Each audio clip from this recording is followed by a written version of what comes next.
अध्याय 2 गीता का सार। संजय ने कहा, करुणा से व्याप्त शोकयुक्त अश्रुपूरित नेत्रों वाले अर्जुन को देखकर मधुसूदन कृष्ण ने ये शब्द कहे। श्री भगवान ने कहा, हे अर्जुन, तुम्हारे मन में यह कलमश आया कैसे? यह उस मनुष्य के लिए तनुक भी अनुकूल नहीं है जो जीवन के मूल्य को जानता हो। इससे उच्च लोक की नहीं अपितु अपयश की प्राप्ति होती है। हे प्रथापुत्र, इस हीन नपुंसकता को प्राप्त मत हो, यह तुम्हें शोभा नहीं देती। हे शत्रुओं के दमन करता, हृदय की शुद्ध दुर्बलता को त्याग कर युद्ध के लिए खड़े हो। अर्जुन ने कहा, हे शत्रुहंता, हे मधुसूदन, मैं युद्ध भूमि में किस तरह भीष्म तथा द्रोण जैसे पूजनीय व्यक्तियों पर उलटकर बाण चलाऊंगा। ऐसे महापुरुषों को जो मेरे गुरु हैं, उन्हें मारकर जीने की अपेक्षा इस संसार में भीख मांगकर खाना अच्छा है। भले ही वे सांसारिक लाभ के इच्छुक हों, किंतु हैं तो गुरुजन ही। यदि उनका वध होता है तो हमारे द्वारा भोग्य प्रत्येक वस्तु उनके रक्त से सनी होगी। हम यह भी नहीं जानते कि हमारे लिए क्या श्रेष्ठ है, उनको जीतना या उनके द्वारा जीते जाना। यदि हम धृतराष्ट्र के पुत्रों का वध कर देते हैं तो हमें जीवित रहने की आवश्यकता नहीं है, फिर भी वे युद्ध भूमि में हमारे समक्ष खड़े हैं। अब मैं अपनी कृपण दुर्बलता के कारण अपना कर्तव्य भूल गया हूँ और सारा धैर्य खो चुका हूँ। ऐसी अवस्था में मैं आपसे पूछ रहा हूँ कि जो मेरे लिए श्रेयस्कर हो उससे निश्चित रूप से बताएं। अब मैं आपका शिष्य हूँ और आपका शरणागत हूँ, कृपया मुझे उपदेश दें। मुझे ऐसा कोई साधन नहीं दिखता जो मेरी इंद्रियों को सुखाने वाले इस शोक को दूर कर सके। स्वर्ग पर देवताओं के अधिपत्य की तरह इस धन धान्य संपन्न सारी पृथ्वी पर निष्कंटक राज्य प्राप्त करके भी मैं इस शोक को दूर नहीं कर सकूंगा। संजय ने कहा, इस प्रकार कहने के बाद शत्रुओं का दमन करने वाला अर्जुन कृष्ण से बोला, हे गोविंद, मैं युद्ध नहीं करूंगा, और चुप हो गया। हे भरतवंशी धृतराष्ट्र, उस समय दोनों सेनाओं के मध्य शोकमग्न अर्जुन से कृष्ण ने मानो हंसते हुए ये शब्द कहे। श्री भगवान ने कहा, तुम पांडित्यपूर्ण वचन करते हुए उनके लिए शोक कर रहे हो जो शोक करने योग्य नहीं हैं। जो विद्वान होते हैं वे न तो जीवित के लिए न ही मृत के लिए शोक करते हैं। ऐसा कभी नहीं हुआ कि मैं न रहा हूं या तुम न रहे हो, अथवा ये समस्त राजा न रहे हों, और न ऐसा है कि भविष्य में हम लोग नहीं रहेंगे। जिस प्रकार शरीरधारी आत्मा इस शरीर में बाल्यावस्था से तरुणावस्था में और फिर वृद्धावस्था में निरंतर अग्रसर होता रहता है, उसी प्रकार मृत्यु होने पर आत्मा दूसरे शरीर में चला जाता है। धीर व्यक्ति ऐसे परिवर्तन से मोह को प्राप्त नहीं होता। हे कुंती पुत्र, सुख तथा दुख का क्षणिक उदय तथा कालक्रम में उनका अंतर्धान होना सर्दी तथा गर्मी की ऋतुओं के आने जाने के समान है। हे भरतवंशी, वे इंद्रिय बोध से उत्पन्न होते हैं और मनुष्य को चाहिए कि अविचल भाव से उनको सहन करना सीखे। हे पुरुष श्रेष्ठ अर्जुन, जो पुरुष सुख तथा दुख में विचलित नहीं होता और इन दोनों में संभाव रखता है, वह निश्चित रूप से मुक्ति के योग्य है। तत्वदर्शियों ने यह निष्कर्ष निकाला है कि असत का तो कोई चिरस्थायित्व नहीं है, किंतु सत अपरिवर्तनीय रहता है। उन्होंने इन दोनों की प्रकृति के अध्ययन द्वारा यह निष्कर्ष निकाला है। जो सारे शरीर में व्याप्त है उसे ही तुम अविनाशी समझो। उस अव्यय आत्मा को नष्ट करने में कोई भी समर्थ नहीं है। अविनाशी, अप्रमेय तथा शाश्वत जीव के भौतिक शरीर का अंत अवश्यम भावी है। अतः हे भरतवंशी, युद्ध करो। जो इस जीवात्मा को मारने वाला समझता है तथा जो इसे मरा हुआ समझता है, वे दोनों ही अज्ञानी हैं, क्योंकि आत्मा न तो मरता है और न मारा जाता है। आत्मा के लिए किसी भी काल में न तो जन्म है न मृत्यु। वह न तो कभी जन्मा है, न जन्म लेता है और न जन्म लेगा। वह अजन्मा नित्य, शाश्वत तथा पुरातन है। शरीर के मारे जाने पर वह मारा नहीं जाता। हे पार्थ, जो व्यक्ति यह जानता है कि आत्मा अविनाशी, अजन्मा, शाश्वत तथा अव्यय है, वह भला किसी को कैसे मार सकता है या मरवा सकता है? जिस प्रकार मनुष्य पुराने वस्त्रों का त्याग कर नए वस्त्र धारण करता है, उसी प्रकार आत्मा पुराने तथा व्यर्थ के शरीरों को त्याग कर नवीन भौतिक शरीर धारण करता है। यह आत्मा न तो कभी किसी शस्त्र द्वारा खंड खंड किया जा सकता है, न अग्नि द्वारा जलाया जा सकता है, न जल द्वारा भिगोया या वायु द्वारा सुखाया जा सकता है। यह आत्मा अखंडित तथा अघुलनशील है। इसे न तो जलाया जा सकता है, न ही सुखाया जा सकता है। यह शाश्वत, सर्वव्यापी, अविकारी, स्थिर तथा सदैव एक सा रहने वाला है।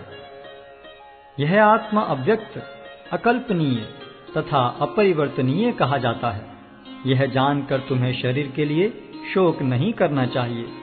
किंतु यदि तुम यह सोचते हो कि आत्मा अथवा जीवन का लक्षण सदा जन्म लेता है तथा सदा मरता है, तो भी हे महाबाहु, तुम्हारे शोक करने का कोई कारण नहीं है।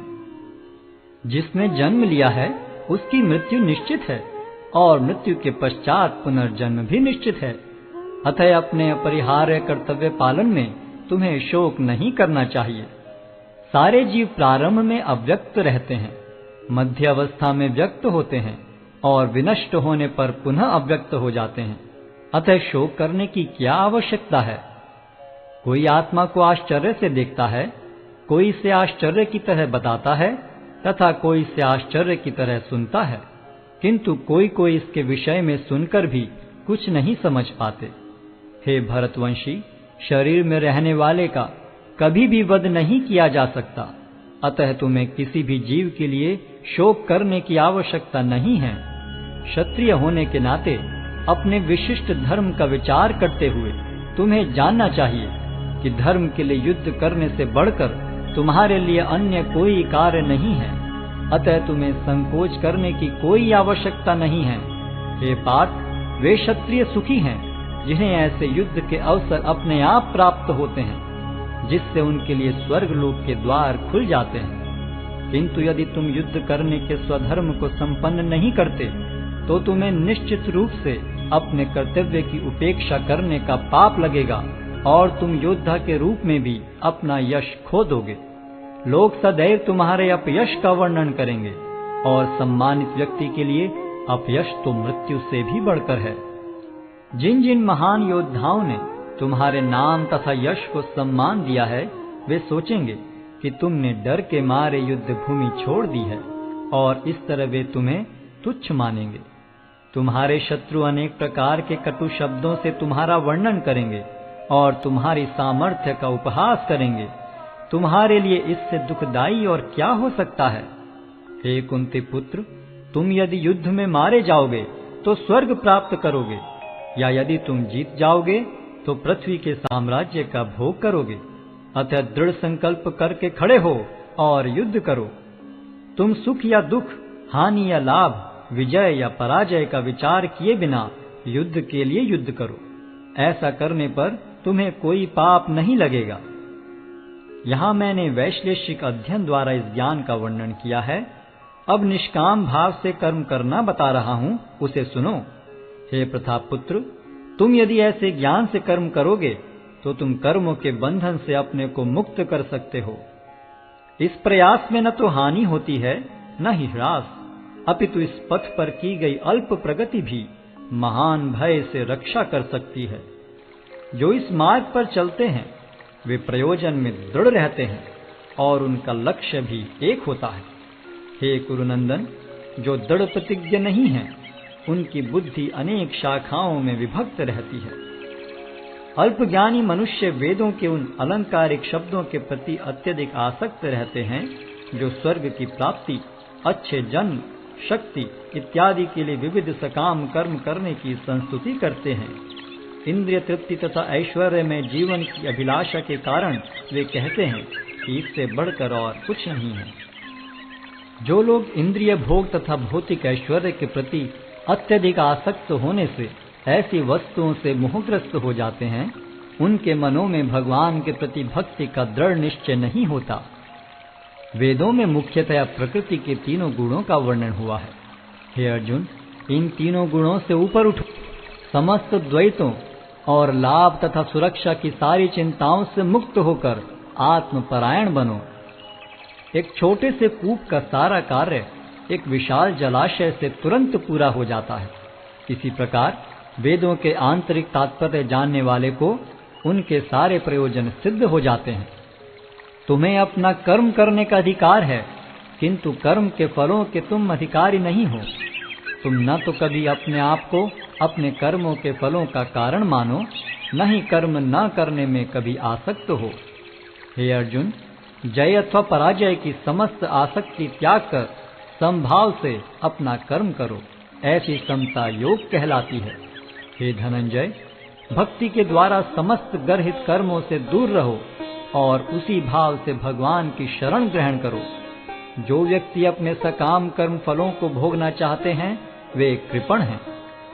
भक्ति में संलग्न मनुष्य इस जीवन में ही अच्छे तथा बुरे कार्यों से अपने को मुक्त कर लेता है। अतः योग के लिए प्रयत्न करो, क्योंकि सारा कार्य कौशल यही है। इस तरह भगवत भक्ति में लगे रहकर बड़े बड़े ऋषि, मुनि अथवा भक्तगण अपने आप को इस भौतिक संसार में कर्म के फलों से मुक्त कर लेते हैं। इस प्रकार वे जन्म मृत्यु के चक्र से छूट जाते हैं और भगवान के पास जाकर उस अवस्था को प्राप्त करते हैं जो समस्त दुखों से परे है। जब तुम्हारी बुद्धि मोह रूपी सघन वन को पार कर जाएगी, तो तुम सुने हुए तथा सुनने योग्य सब के प्रति अन्य मनस्क हो जाओगे। जब तुम्हारा मन वेदों की अलंकारमयी भाषा से विचलित न हो और वह आत्म साक्षात्कार की समाधि में स्थिर हो जाए, तब तुम्हें दिव्य चेतना प्राप्त हो जाएगी। अर्जुन ने कहा, हे कृष्ण, अध्यात्म में लीन चेतना वाले व्यक्ति के क्या लक्षण हैं? वह कैसे बोलता है तथा उसकी भाषा क्या है? वह किस तरह बैठता और चलता है?